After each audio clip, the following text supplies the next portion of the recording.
வணக்கம் நேயர்களே, இன்னைக்கு நம்ம ஆலய பயணம்ல நம்ம எங்கே இருக்கோம் அப்படின்னு கேட்டிங்கன்னா, நம்ம சேலம்ல இருக்கக்கூடிய தென் திருப்பதியில தான் இருக்கோம். ஸோ நம்ம தென் திருப்பதி அப்படின்னு சொல்லும்போது என்னால் திருப்பதி வரைக்கும் போக முடியல அப்படின்னு நினைக்கிறீங்களா? திருப்பதியில் இருக்கக்கூடிய அதே வெங்கடாஜலபதியை ஸோ அந்த மாதிரியான ஒரு காட்சி நீங்கள் பார்க்கணும் அப்படின்னு நினச்சிங்கன்னா கண்டிப்பாக இங்கே வந்து பார்க்கலாம். நம்ம தென் திருப்பதி எங்கே இருக்குது அப்படின்னு வந்து பார்த்திங்கன்னா, இந்த கோவிலுக்கு ஸ்ரீ ஸ்ரீ ஸ்ரீ ஆனந்த நிலையம் அப்படிங்கிற இன்னொரு பேரும் இருக்குது. அண்ட் இந்த கோவில் வந்து பார்த்திங்கன்னா, நம்ம அஸ்தம்பட்டி வழியாக வந்தீங்கன்னா இமானுவேல் சர்ச்சுக்கு ஆப்போசிட்லேயே வந்துட்டு அம்மா உணவகம் இருக்குது. அந்த அம்மா உணவகம் வழியாக உள்ளே வந்தீங்க அப்படின்னாவே உங்களுக்கு வந்துட்டு லாஸ்ட்டாக உள்ளே வரும்போதே வந்துட்டு ஒரு பெரிய போர்டு வந்துட்டு இருக்கும். ஸோ அதுக்குள்ளே வந்தீங்கன்னாவே நம்மளோட கோவிலில் வந்து சேர்கிறதுக்கான இடமா தான் இருக்கும். ஸோ வீட்டில் இருந்த மாதிரியே தரிசிக்க இந்த ஒரு நிகழ்ச்சி உங்களுக்கு ரொம்பவே வந்துட்டு நல்லா இருக்கும் அப்படின்னு நான் நினைக்கிறேன். ஸோ நிறைய விஷயங்கள் பேசணும் அப்படின்னா நிகழ்ச்சிக்குள்ளே போகணும் இல்லையா? வாங்க நிகழ்ச்சிக்குள்ளே போகலாம்.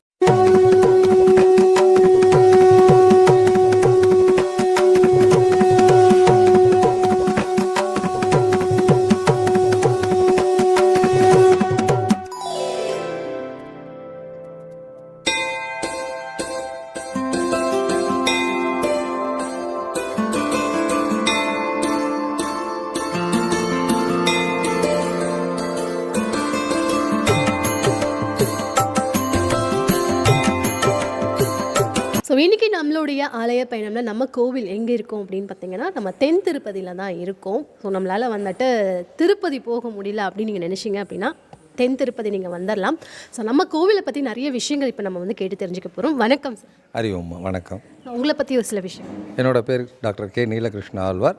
நான் பெருமாளுக்கு கைங்கரியம் பண்ணிகிட்ருக்கேன் கோயிலில். ஸோ இந்த கோவில் வந்துட்டு எப்போது கட்டினீங்க?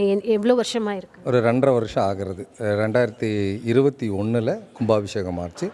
பகவான் வந்து திருவோண நட்சத்திரம் ஒரு வெள்ளிக்கிழமையில் எப்படி வந்து திருப்பதியில் புரட்டாசி திருவோணத்தில் ஆவிர்பவித்தாரோ அதே மாதிரி இங்கேயும் புரட்டாசி திருவோணத்தில் ஒரு வெள்ளிக்கிழமையில் பகவான் பிரதிஷ்டானார். ஸோ இந்த இடத்துல கட்டுறதுக்கான காரணங்கள்? பகவானோட இந்த இடம், இந்த ஊருக்கு பேரே பாறக்காடுன்னு பேர். இது வந்து ஆதியில் இது முழுக்க மலைகளாக இருந்த இடம். அதை எங்கள் முன்னோர்களெல்லாம் வந்து அதை கொஞ்சம் சீரமைச்சு அவங்களோட வாழ்வாதாரமாக ஏற்படுத்தியிருந்தாங்க. இப்போ கோயில் இருக்க இடத்துல ஒரு மிகப்பெரிய மலை இருந்தது. அது அவர்களுடைய சொந்தங்கள் அவங்க நிலம் பிரிக்கும் போது அவங்களுக்கு இந்த கோயில் கட்டினவருக்கான நிலம் பிரிஞ்ச இடம் இந்த இடம். அதை அவர் பெருமாள் அவர்களோட சொப்னத்தில் சொல்லி அதே மாதிரி லோகத்தை சேமம் பண்ணுறதுக்காக இந்த மாதிரியான லோக சேமத்திற்காக 106 உபதேசங்களிலிருந்து மிருத்திகைகள் எடுத்து அபிமான புராதன சேமுக்த கஷேத்திரங்கள்னு மிருத்திகைகள் பகவான் கீழே பிரதிஷ்டை பண்ணி 108 சாலகிராமம் பிரதிஷ்டை பண்ணி பகவான் சாக்ஷாத் திருவேங்கடநாத சுவாமியான திவ்யமங்கல விருப்பமாக அங்கே திருமலையில் இருக்கிறது ஸ்தானக யோக விரகமூர்த்தி. இங்கே நம்ம இடத்துல பிரதிஷ்டா இருக்க பெருமாள் ஸ்தானக போக விரகமூர்த்திங்கிற ரூபத்தில் இப்போ சகலவிதமான போகத்தையும் இறுதியிலே மோட்சத்தையும் வைகுண்ட பிராப்தி தரக்கூடிய பகவானாக சாக்ஷா திருவேங்கடநாத சுவாமி அனுகிரகம் பண்ணிட்டு இருக்கார் இந்த சன்னதியில். இந்த கோவிலுக்கு தென் திருப்பதி அப்படின்னு பேர் வரதுக்கான காரணம்? அது நம்ம வடக்கில் இருக்க திருப்பதி அப்படின்னா திரு மகாலட்சுமி பதி, திருப்போட பதியாக இருக்கணும். மகாவிஷ்ணு உறைவிடங்களை திருப்பதின்னு சொல்லுவாங்க. இப்போ எல்லா கோயிலும் திருப்பதி தான். நம்ம இது திருவேங்கடமுடையானோட விஷயமாக இருக்கிறதுனால அவர் வடக்கில், அது வந்து உத்தரத்தில் இருக்கார். உத்தரம்னா நம்மளுக்கு தெரியாத இருக்கனால அது வட திருவேங்கடம், இது நம்மளுது தென் திருவேங்கடம். தென் திருவேங்கடம் தென் திருப்பதின்னு எல்லாத்துக்காலும் ஈஸியாக ஐடென்டிஃபை பண்ணுறதுக்காக இது தென் திருப்பதின்னு பகவானுக்காக அந்த திருநாமத்தை அவரோட சன்னதியில் அங்கே நம்மளுடைய மேல் வட திருப்பதியில் தான் இந்த பேர் பகவான் அனுகிரகம் பண்ணார். அங்கே தான் வச்சோம். நம்ம கோவிலில் என்ன மாதிரியான கடவுள்கள்லாம் இருக்காங்க? நம்ம கோவிலில் இருக்கக்கூடியது முதல்ல வந்தீங்களா ராமபக்த ஆஞ்சநேய சுவாமி. எல்லா கோவிலும் ஆஞ்சநேயர் இருப்பார். நம்ம கோவிலில் இருக்கக்கூடிய ஆஞ்சநேயர் தன்னுடைய வலது காலை முன்பக்கம் வச்சுருப்பார். இடுப்பில் வந்து கத்தி கூர்வால் சொருவி இருப்பார். அத்தோட கூடியதாக பகவான் வந்து ராம காரியத்தில் என்ன வயசில் இருந்தார், ஒரு இடத்துல பால ஆஞ்சநேயர் இருப்பார், ஒரு இடத்துல கொஞ்சம் முதிர்ந்த நல்ல கம்பீரமாக இருப்பார் இவர் வந்து ராம காரியத்தில் இருந்த வயசில் இருக்கக்கூடிய ஆஞ்சநேய சுவாமி. ஆஞ்சநேயரோட வால் வலது பக்கம் வலது இருந்தால் அது ரொம்ப விசேஷம். அந்த வலது பக்கம் வளைச்சிருக்க வால் வந்து குபேரதையான வடக்கு பக்கம் திரும்பி இருந்து செல்வ ஆகர்ஷணம் கொடுக்கும். பகவானோட அனுகிரகத்தால் நம்ம ஆஞ்சநேய சுவாமி வலது பக்கம் வால் திரும்பி இருக்கு. அந்த வலது பக்கம் திரும்பின வால் வடக்கு நோக்கி இருக்கும். அதோட மணிக்கட்டு இருப்பார். வியாசராஜ பிரதிஷ்டை பண்ண 763 கோயில்கள் இருக்கக்கூடிய ஆஞ்சநேயர் சுவாமி, அது ஒரு புராணமே இருக்குது. அந்த மணிக்கட்டின ஆஞ்சநேயர் அத்தனை ஒரு விசேஷம். அவரை தாண்டி உள்ளே வரும்போது சொர்ணமயமான கொடிமரம், திருமலையில் எப்படி இருக்காரோ கொடிமரத்தில் அதில் தங்கத்தால் செய்யப்பட்ட கொடிமரம். அதை தாண்டி வந்தீங்க அப்படின்னா ஆனந்த கற்பக நர்த்தன கணபதி இருப்பார். நர்த்தனம் ஆட ஒரு ஆனந்தத்தில் இருக்கும்போது நர்த்தனம் ஆடுவாங்க. கற்பகம்னா எதை கேட்டாலும் கொடுக்கக்கூடியது. அந்த கற்பக ஆனந்த அந்த விநாயகர் வந்து எந்த நம்மளோட பிரார்த்தனை நம்மளோட விக்னங்களை எல்லாம் நீக்கி நம்மளுக்கு பரிபூர்ணமாக ஆனந்தத்தை அனுகிரகம் பண்ணக்கூடிய மூர்த்தி அந்த கற்பக ஆனந்த நர்த்தன கணபதி. ஸ்ரீ வைகுண்டத்தில் தாயார் எப்படி இருப்பாங்களோ அதே மாதிரி பூர்ண பத்மாசனத்தில் ஸ்தனபர நமித சுப்ரவஸ்தோரே நிமிர்ந்து உட்காந்துருப்பாங்க தாயார். கண்களிலே கருணையும், தாமரைப்பூ தன் தோள் மேலே சாத்துண்டு சிரச்சக்கரத்தோட யக்னோபவிதத்தோட தாயார் திருக்காட்சி. பூர்ண பத்மாசனத்தில் இருக்கக்கூடிய தாயார், மகா அனுகிரக மூர்த்தி தாயார். இங்கே வரவங்க அத்தனை பேருமே இன்னும் ஒரு நாள் கூட விக்கிரகம்னு கேட்டது கிடையாது. அவங்கள தாயார்னு தான் சொல்லுவாங்க. அத்தனை ஒரு கருணாமயி இந்த அலமேல் மங்கை தாயார். உற்சவர் பத்மாவதி தாயார், போகலட்சுமியாக தாயார் நீலாதேவி இருக்காங்க. பகவான் திருவேங்கடநாத சுவாமி எப்படி எங்கள் திருமலையில் அலங்காரத்தோடு இருக்காரோ அதே அலங்காரத்தோட, அதே லாவண்யத்தோட, அதே அனுகிரக மூர்த்தியாக, அதே சாநித்தியத்தோடு இங்கே இருக்கார். இந்த ஒரு பெருமாளை நம்ம பிரதட்சணம் வந்தோம் அப்படின்னா 108 திவதேசங்களையும் சேர்ந்த பெருமாளை பிரதட்சணம் வந்ததுக்கு சமம். பகவான் நமக்காக, நம்ம சேலம் மக்கள் தமிழ், இப்போ சென்னையில் இருக்கிறவங்களுக்கு பார்த்தசாரதி பெருமாள் இருக்கார், அந்தாண்ட எண்ணெய் பெற்ற தாயார் இருக்காங்க, அங்கே நிறைய வைத்திய வீரரகம் இருக்கார். இப்போ ஸ்ரீரங்கம் திருச்சி பக்கம் இருக்கிறவங்களுக்கு ரங்கநாத சுவாமி இருக்கார். நம்ம நீங்கள் திருநெல்வேலி பக்கம் போயிட்டீங்களா, நம்மாழ்வார் சன்னதியில் இருக்கக்கூடிய குறுகியபுரான்னு சொல்லிட்டு அத்தனை சன்னதிகள் இருக்குது. நம்ம சேலம், கோவை, ஈரோடு இந்த ஊர் மக்களுக்கு மட்டும் பெருமாள்னால் சட்டுன்னு நம்மளுக்கு ஞாபகம் வருது திருமலை அப்பன் தான். இந்த ஊர் மக்களுக்காக, அவங்களோட பக்திக்காக மட்டுமே, வேறு எந்த காரணத்துக்கும் இல்லாமல் நம்ம ஊர் மக்கள் பெருமாள்னு சொன்னால் அடுத்த நிமிஷம் நம்மளோட நினைவு போகிறது திருமலையப்பன் தான். நமக்கு அனைவருக்கும் கண்கண்ட தூக்கத்தை அழித்து பெருமாள்னால் நம்ம சொல்லுவோம் திருமலையப்பன் தான் சொல்லுவோம், திருப்பதி பெருமாள் தான். நம்ம பக்திக்காக, நம்ம ஊர் மக்களுக்காக பகவான் அத்தனை திவதேசங்களிலிருந்து ஒரு சேர இறங்கி வந்து நிற்கிறாருன்னா நம்ம ஊர் மக்களோட பக்திக்கு இந்த உலகத்தில் எந்த ஈடு இணை எதுவுமே இல்லை. ஏன்னா இங்கே யாருமே பெருமாளை ஒரு ரூபமாகவோ தாயார் ஒரு ரூபமாகவோ பார்க்கல. தன்னுடைய அப்பாவோ, அம்மாவா, தந்தையா, மகளா, மருமகனா, பிள்ளையா, நண்பனாக பார்க்குறாங்க. ஏன்னா அது இங்கே வந்து உணர்ந்தால் தான் தெரியும். அதனால் இந்த பெருமாள் நமக்காக, நம்முடைய பக்திக்காக இறங்கி வந்த பெருமாள். அதனால் வந்து சேவிச்சா இதோட சாநித்தியம் தெரியுமா. என்னென்ன நாட்களில் வந்து பூஜைகள் சிறப்பான நாட்கள்லாம்? முடிஞ்ச அளவுக்கு பெருமாளோட யதாசக்தி நம்ம திருமலையில் நடக்கக்கூடிய அத்தனை உற்சவங்களும் நம்ம செய்கிறோம்.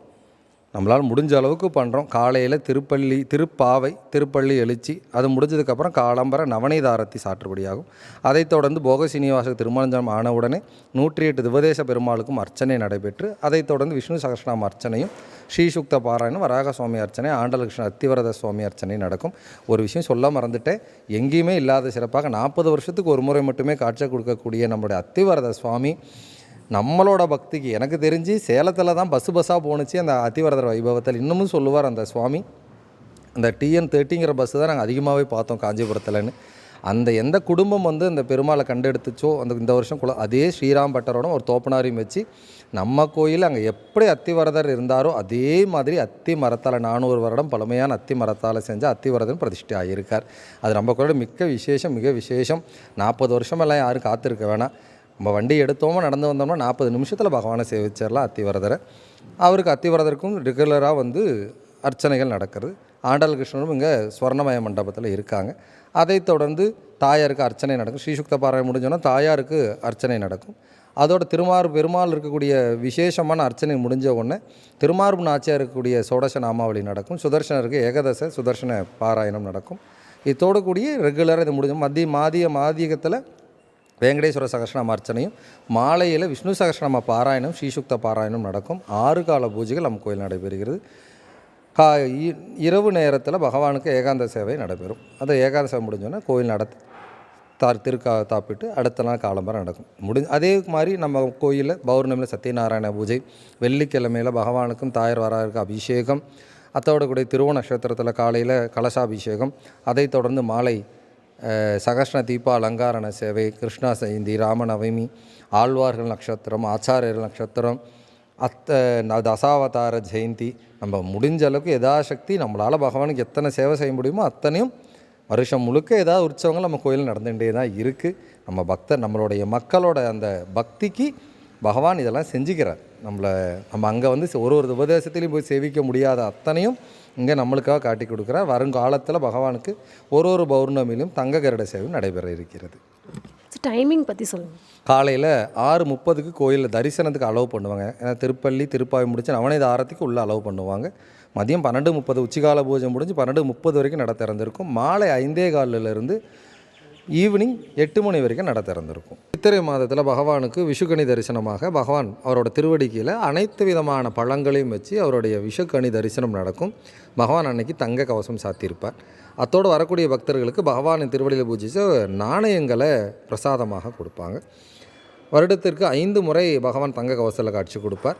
வைகாசி மாதத்தில் விசாக நட்சத்திரம் நம்மாளோட நட்சத்திரம். அது இல்லாமல் நம்ம கோயில் ஒரு திருவோணத்திலையும் ஒரு விதமான வஸ்திரங்கள் சாத்துவோம். புஷ்பங்களை அனைத்தும் ஒரு விதமான வர்ணங்களில் சாத்துவோம். சித்திரை மாதத்தில் சாத்தக்கூடிய வர்ணம் வந்து இந்த பங்குனியில் பச்சை சாத்துவோம், சித்திரையில் வெள்ளை சாத்துவோம், வைகாசியில் சிகப்பு சாத்துவோம், ஆணியில் மஞ்சள் சாத்தி மங்களகரமாக முடிப்போம். திருவோணத்துக்கு அந்த வர்ணம் சாத்துதல். வைகாசியில் இது நடக்கும். ஆணி மாதத்தில் பகவானுக்கு விசேஷமான திருமஞ்சம் நடக்கும். ஆடியில் தாயார் ஆஸ்தானம், ஒரு வெள்ளிக்கிழமையும் தாயார் சன்னதியிலேருந்து ஆஸ்தானம் கண்டருள்வாங்க. வரலட்சுமி விரதம் ரொம்ப விசேஷமாக தாயாருக்கு விசேஷமாக திருமஞ்சனம் நடைபெற்று தங்க கவச சாத்துப்படியோட சகஸ்ரநாம அர்ச்சனை நடைபெறும். அத்தோடு கூடியதாக ஆடி மாதத்தில் பகவானுக்கு விசேஷமான புஷ்பயாகங்கள் இந்த மாதிரியான உற்சவங்களெல்லாம் கொண்டாடுவாங்க. ஆவணியில் கிருஷ்ண ஜெயந்தி ரொம்ப விசேஷமாக நடக்கும். அத்தோடு கூடியது ஆவணி இல்லைனா புரட்டாசி மாதங்களில் பவித்ரோசம் நம்ம கோயிலில் கண்டருள்வோம். அது கூடியாக புரட்டாசி மாதம் ரொம்ப விசேஷம். பகவானோடைய பிரதிஷ்டான தினம் வரும் புரட்டாசி திருவோணம். அப்போ பகவானுக்கு 108 கலசாபிஷேகத்தோட விசேஷமான திருமஞ்சனம் நடைபெற்று பகவானுக்கு திவ்யமான அலங்காரத்தோட திரு ஆராதனம் நடைபெறும். புரட்டாசி 4 வாரங்களில் முதல் வாரத்தில் வைரமுடி தரிசனமும், 2வது வாரத்திலே சர்வகால அலங்காரணம், 3வது வாரத்திலே தங்க கவசமும், 4வது வாரத்திலே பூலங்கி புஷ்ப அங்கி சேவையும் நடைபெறும். ஐப்பசி மாத தீபாவளி ஆஸ்தானம் கண்டருள்வார். பகவான் எல்லா சன்னதியில் வரக்கூடிய பக்தர்களுக்கு எண்ணெயும் சீக்காய் அனுகிரகம் பண்ணுவார். அதைத் தொடர்ந்து தன்னுடைய சௌரியோடு சேர்த்து எப்படி கள்ளழகர் வந்து நூபுர கங்கையில் நீராட்டம் கொள்கிறார், அதே மாதிரி தாயாரும் பெரும்பாலும் சௌரியெல்லாம் அணிஞ்சு அதில் எண்ணெய் காப்பு சார்த்தி அதில் திருமஞ்சனம் கண்டருள்வாங்க. ஐப்பசியில் கார்த்திகை மாத திருவோணத்தையும் சேர்த்து பௌர்ணமியிலும் தீப அலங்கார சேவையும் அதுவும் நடைபெறும். பகவான் வந்து எழுந்தருளி அங்கே சொக்கப்பணம் கொளுத்துறது பார்ப்பேன். மார்கழி மாதம் தனுர் மாதம் 30 நாள் விசேஷம். வைகுண்ட ஏகாதசிக்கு முன்னே 5 நாள் பின்ன 5 நாள் முத்தங்கியில் பரமபதநாதராக காட்சி கொடுப்பார். நம்ம வைகுண்ட கஸ்தத்தை வந்து வரம் கொடுக்கக்கூடிய கஸ்தமாகவும் இடது கையில் கதையும் கொண்டு சங்கு சக்கர கதாபாணியாக முத்தங்கியில் காட்சி கொடுப்பார். மார்கழி மாதத்தில் தை மாதத்தில் ஆஸ்தானம், தை மாத ஆஸ்தானம் பொங்கல், பகவான் வந்து பொங்கல் உற்சவத்தில் கண்டுருள்வார். அத்தோடு கூடியதாக அடுத்த நாள் மாட்டு பொங்கல் அன்னைக்கு கோசாலையில் இருக்கக்கூடிய மாடுகளுக்கெல்லாம் சிற தீர்த்தமும் சடாரியும் சாதிப்பார். தை மாதம் முடிஞ்சோடனே மாசி மாதம் சிவராத்திரி சிவபெருமானுக்கு இங்கேருந்து அவர் சன்னதியிலிருந்து பட்டு வஸ்திரம், அம்பாளுக்கு பட்டு வஸ்திரம், சந்தனம் முதலியான மங்கள பொருட்கள் சன்னதிக்கு பின்னாடி இருக்கக்கூடிய சிவன் கோயிலுக்கு அனுப்பி வைப்பார். அத்தோடு கூடிய பங்குனி மாதத்தில் கூட மிக விசேஷமான உற்சவமாக கல்யாண உற்சவம். ஸ்ரீவில்லிபுத்தூர்லேருந்து ஆண்டாள் தாயார் நாச்சியார் சோடி கொடுத்த மாலைகளை சாற்றி மிக விமர்சையாக நம்ம கோயிலில் பங்குனி உத்தர கல்யாண உற்சவம் நடைபெறும். ஒரு மாதமும் திருவோண நட்சத்திரத்தன்னைக்கு மாலை வேளைகளில் சகஸ்ர தீபாலங்கார சேவை நடைபெறும். நம்ம திருமலையில் நித்தியமாக நடக்குது இந்த உற்சவம்.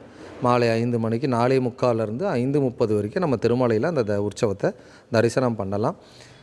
நம்ம கோவிலில் ஒரு திருவோணத்தன்னைக்கு மட்டும் இந்த 1008 விளக்குகள் பகவான் அத்தனை குபேர தீபம்னு சொல்லக்கூடிய ஒரு தீபத்தை ஏற்றி அதில் பகவான் ஊஞ்சல ஆனந்தமாக ஆடுவார். அதை நேரில் பார்த்தா தான் அதோடைய வைப்ரேஷன் நம்ம சொல்ல முடியும். கண்களுக்கும் மனசும் நிறைஞ்சி அந்த மாதம் நம்மளுக்கு எத்தனை குறைகள் இருந்தாலும் அந்த 1000 விளக்குகளில் பகவானை தரிசனம் பண்ணும்போது நம்மளுடைய இருள் அகன்று புற இருளும் அகன்று நம்மளுடைய மனம் தெளிவடையும், புத்தி விசாலமடையும், நம்ம இருக்கக்கூடிய பீடைகள் அனைத்தும் ஒளிந்து சாக்ஷாத் மகாலட்சுமி கடாட்சம் நம்முடைய வீடுகளிலும் நமக்கும் ஏற்படும். அதனால் கண்டிப்பாக இந்த தரிசனம் ரொம்ப விசேஷமானது. இந்த சகஸ்ர தீபாலங்கரண சேவை நம்ம சுவாமியோட திருமேனியில் 8 விதமான மகாலட்சுமிகள் ஆவகனமாகி இருக்காங்க. நம்மளுக்கு தெரிஞ்ச 8 லக்ஷ்மி தன தானிய ஆயுள் ஆரோக்கிய விஜய அப்படி ஆதிலக்ஷ்மின்னு சொல்லுவோம். ஆனால் இவர் உடம்பில் இருக்கக்கூடிய இவர் திருமேனியில் இருக்கக்கூடிய 8 லக்ஷ்மிகள் வக்ராப்தே பாக்யலக்ஷ்மி, கரதல கமலே சர்வதா தானலக்ஷ்மி, தோர்தண்டே வீரலக்ஷ்மி, ஹிருதய சரசிசே பூதகாருண்யலக்ஷ்மி, கட்காக்ரே சௌமியலக்ஷ்மி, நிகிலகுண கடாடம்பரே கீர்த்திலக்ஷ்மி, சர்வாங்கே சௌந்தர்யலக்ஷ்மி, வைதி விஜயதாம் சாம்ராஜ்யலக்ஷ்மி, 8 மகாலட்சுமிகள் நம்மளுடைய பெருமாளோட திருமேனியில் ஆவாகனமாகியிருக்காங்க. பெருமாளை தரிசனம் பண்ண க்ஷண நேரத்தில் 8 மகாலட்சுமி பரிபூர்ண கடாட்சம் பண்ணுவாங்க. அத்தனை விசேஷமான மூர்த்தி நம்மளுடைய சேலம் தென் திருப்பதியில் எழுந்தரில் அருள்பாலிக்கும் ஸ்ரீ திருவேங்கடநாத சுவாமி. பிரஹராதனயாம் ஸ்ரீரங்கதாமேஸ்வரிம் தாசீபூதசமஸ்த தேவவனிதாம் லோகைஹதீபாங்குராம் ஸ்ரீமன்மந்தகடாட்சலப்த விபவ பிரம்மேந்திர கங்காதராம் துவாம் திரிலோக்கிய குடுமினிம் சரசிதா வந்தே முகுந்த பிரியா. அகலகில்லேன் இறையமன்றளர்மேல் மங்கவரை மார்பா நிகரில் புகழுலகம் மூண்டுடனையாழ்வானே நிகரல் அமரல் முனிக்கணங்கள் விரும்பும் திருவேங்கடத்தானே புகழொன்றில்லாடியேன் உன்னடிக்கையில் அமர்ந்து புகுந்தேனே. ஸ்ரீ ஆண்டாள் கிருஷ்ண திருவடிகளே சரணம்.